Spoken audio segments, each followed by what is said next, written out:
So if you've been following me at all, you know that I believe in these concepts called zones of genius. Like you have a zone of genius, you as a business owner. If you can surround yourself with complementary zones of genius to get your business to the next level, that's definitely something you should be figuring out how to dedicate your time to.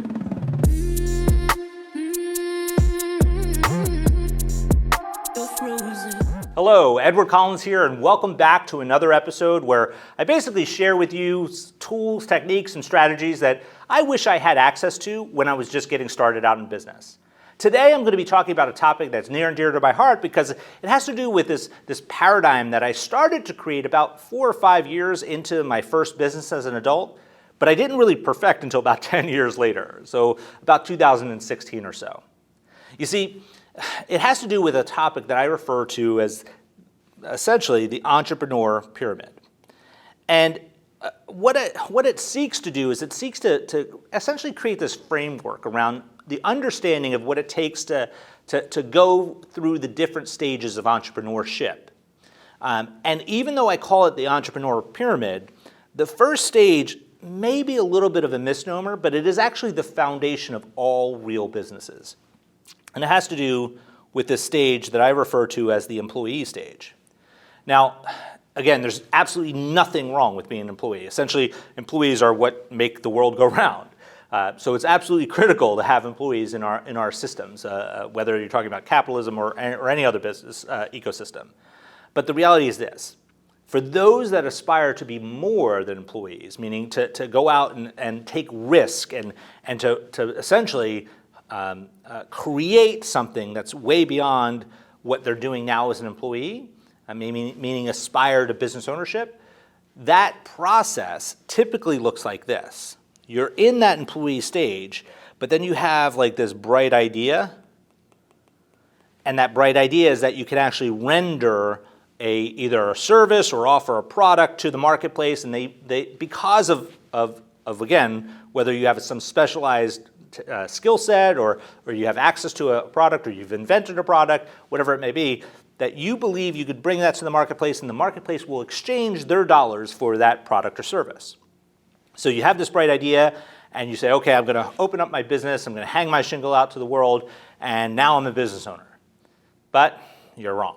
You see, I don't actually believe that you have achieved business ownership at that stage. While you may have gotten a business structure put in place, you may have acquired a tax ID number for that entity, that doesn't really make you a business owner. In fact, I believe that this next stage is essentially nothing more than job owner stage. As a job owner, you essentially are the one who's rendering the product or offering the product to the marketplace or rendering the service that the marketplace is essentially exchanging their dollars for. Now, there's nothing wrong with this stage. In fact, there are a lot of job owners who live a financially comfortable life. But for those that aspire to more than just being a job owner, they're essentially looking for how do they transition from that job ownership stage to now becoming what is essentially this business owner stage. And the hallmarks of business ownership are when the individual is essentially leveraging that first layer of the entrepreneur pyramid, the employee layer. The classic business success story is literally built on the backs of the employees that are there to help duplicate or fill the gap with regard to the capabilities of the owner at the top. So if you've been following me at all, you know that I believe in these concepts called zones of genius. Like you have a zone of genius, you as a business owner. If you can surround yourself with complementary zones of genius to get your business to the next level, that's definitely something you should be figuring out how to dedicate your time to. And in this stage of business ownership, you're the one who's typically doing that. You're exposing yourself to the leverage of employees, the leverage of team, the leverage of people. You're adding hands and feet to the mix so that you can either duplicate what you're currently doing or complement what you're currently doing with something that you're not either capable of or you're less capable of within that business. But if I were to sit down with business owners who are actually in that stage of business ownership and I would describe the next level of this entrepreneurial pyramid, that would be something that they would aspire to. And they would say, okay, Edward, how do I get there? And that next stage is that entrepreneur stage. And when you think of entrepreneurship, what I want you to think of is the perfections of systems. Because that's essentially what an entrepreneur has done really well. They've perfected systems to render the product or the service to the marketplace.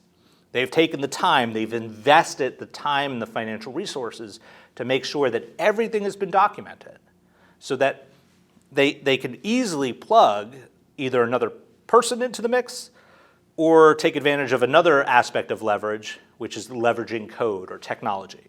You see, in business in general, you have 4 aspects of leverage. And at the entrepreneur stage, you're taking advantage of all 4. The first leverage we already talked about at the business owner stage is leveraging people. The second is typically not leveraged until you become an entrepreneur or you basically entered that entrepreneur stage, and that's leveraging other people's money, capital. So taking advantage of loans in order to reinvest in the business or to acquire more product or to gain scale through a variety of other leverage techniques. The third aspect of leverage in that entrepreneur stage is leveraging code or technology. Being able to essentially duplicate people, but instead of paying a person to do it over and over and over and over again, you pay one time for the technology to be created so that the technology can do the work over and over and over again without having to pay for it. At least not pay for it to the same degree you would have to pay a human to do it in a replicated way. And the fourth leverage that typically is a hallmark of entrepreneurship is leveraging community. You see, once you've entered that entrepreneur stage, you've essentially invested a significant amount of time, effort, and energy to develop a community, to curate a community around what it is that you do. And an entrepreneur will leverage that community to become part of their marketing team for them, to help ensure that they're not being kept a secret, that the marketplace is made aware of your particular business. Hey guys, I hope you are really enjoying this episode. It's a lot of great information. Before we go any further though, I want to share with you something we just released. It's our brand new Tax Express class. And in it, I'm walking you through strategies that can help you outsmart the IRS by taking advantage of the tax loopholes available to LLCs and S-Corps, and even just general businesses here in the United States that can help you cut thousands and thousands of dollars off of your tax bill every single year. You're not going to want to miss it, and the link is in the description below. Now, let's get back to the episode. But again, if I were to sit down now with entrepreneurs and say, okay, is this what you like? Or if I share this next level, is that more interesting to you? Pretty much 100% of the time, they're going to say, yes, Edward, teach me how to be this next level. The next level is something I refer to as an up-level entrepreneur. Now, the hallmarks of an up-level entrepreneur are taking all of the things we just talked about with regard to systems and leverage, and taking it to the next level, meaning the nth degree, but in conjunction with all of that, it's now a true and thorough understanding that real financial freedom is, especially when we're talking about in the context of business, is found by taking and really incorporating the truth that there are 2 aspects to that financial freedom. And the first is the creation side of the spectrum. Now, if you've been following me at any length, you've probably heard me talk about the financial literacy topic around assets and what an asset is. For me, an asset is something that you control, which generates cash flow for you. And the creation side of the spectrum, the wealth creation side of the spectrum is focused on either personally creating or acquiring assets to generate the cash flow that will help you to enjoy a financially free life. But beyond the creation side, or at least complementary to the creation side, needs to be this understanding that once you create it, you also need to protect it. So wealth protection is also extremely critical. Because here's the truth of the matter. If you spend a lot of time, effort, and energy to generate financial resources, to build wealth, you are now also making yourself a target.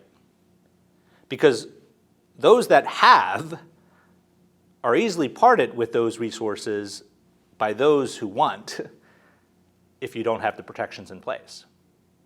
So an up-level entrepreneur has perfected all the systems and replicated those systems, maybe even duplicated those systems across multiple assets, and now also has a methodology by which everything is protected. And those protections typically fall into two categories. One is this concept of creating a bubble around your assets, and that's a lot of legal structure involved there. And so that's like a force field around your financial resources. And then the second aspect of wealth protection has to do with anonymity, or creating a cloak of invisibility, if you will, around your financial life. Now, both of those things are quite frankly, they're complicated. And the reality is that taking you from any one of these categories to the next can be a complicated process if you are trying to do it how most business owners do it, and that's by trial and error. It's essentially, unfortunately, how I did it for most of my business career, trial and error.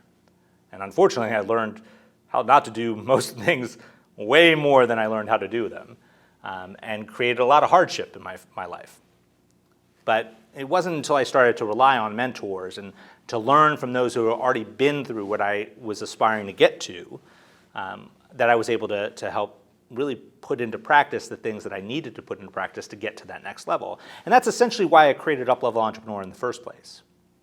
I want to help you as a business owner figure out how you can essentially shortcut your journey so that you're not spending the next 5, 10, 15, 20 years trying to figure it out. You're shortcutting to learn today the things you need to put into practice today to get to where you want to be tomorrow.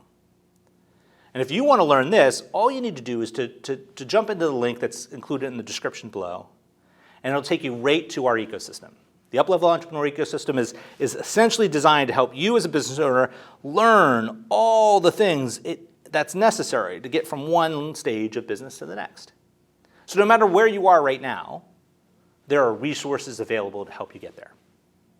Now, I can't wait to see you on the inside, and it's just a click away. Hey guys, I hope you enjoyed that episode. It's a lot of great information. Before I let you go though, I need to remind you about the Tax Express class. Within it, I'm walking you through strategies that can basically help you avoid overpaying your income taxes by thousands of dollars every year. And to find out more, all you need to do is click that link in the description below. I can't wait to see you on the inside.